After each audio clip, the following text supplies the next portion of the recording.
back, and we back, and we back, and we back.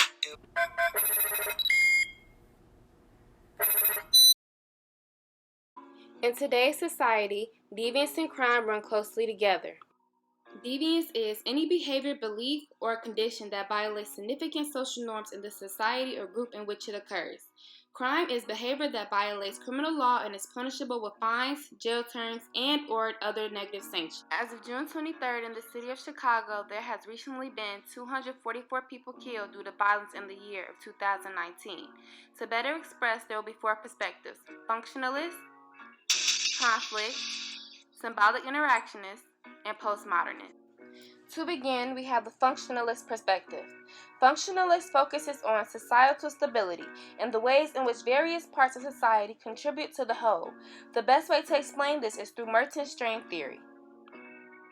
Strain theory states that individuals are expected to be or do something to be accepted into society, even if or when they lack the ability. When people are strained into trying to do so, they are forced to 5 ways to adapt. First, we have conformity.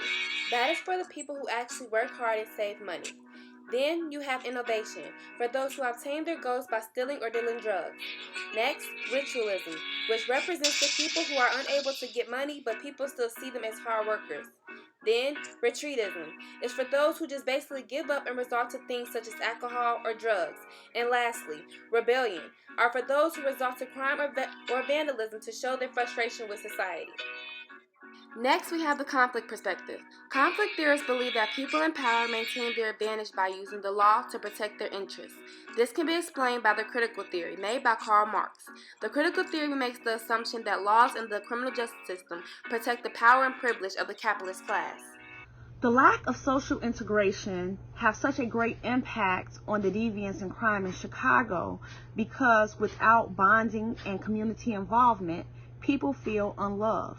And when you feel unloved, it's a little bit easier to commit crimes. And also, if you're not bonding amongst your family and friends, or the community is not involved in holding you accountable and teaching you responsibility, then you choose other ways to try to get love. Now, unfortunately for the Black community, we let things like the allocation of power, the distribution of wealth, and, social status, economic status, we let that get the best of us.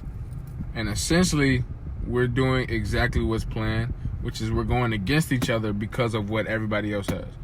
We base what we have on the next person, and then if they have something that we don't, that's when the deviant acts of crime and, the heinous acts of just hate. Our third perspective is symbolic interactionism. These theories focus on how people develop a self-concept and learn conforming behavior through socialization. To better explain, we can use the labeling theory. The labeling theory, brought about by Howard Becker, discusses how acts are deviant or criminal because they have been labeled as such. Sometimes powerful groups often label less powerful individuals. So I feel that labels placed on Chicago residents actually encourage deviant behaviors and crime. So I feel like that causes those people to act out, but there's also like this form of hierarchy of who gets to decide what good behavior is in a society. So that's like government officials and police officers, and we all know how problematic that is.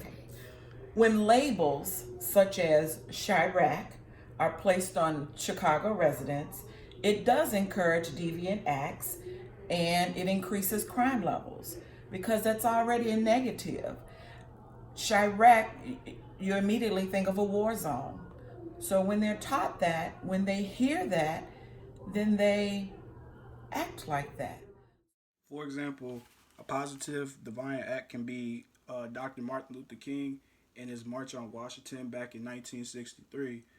This is a nonviolent deviant act in opposition to the lack of civil rights, human rights within the United States, and it sparked a change for the better for all people. Bringing us to the last perspective, postmodernist. According to postmodernist theorists such as Michael Foucault, this perspective goes deep into the thinking of a restricted mindset, meaning through the means of the powerful or people in higher demand, they give out certain controls over the powerless by taking away their free will to think and act as they would like. That's a conversation that people not ready to have because the people who know are the people who are woke within the Black community.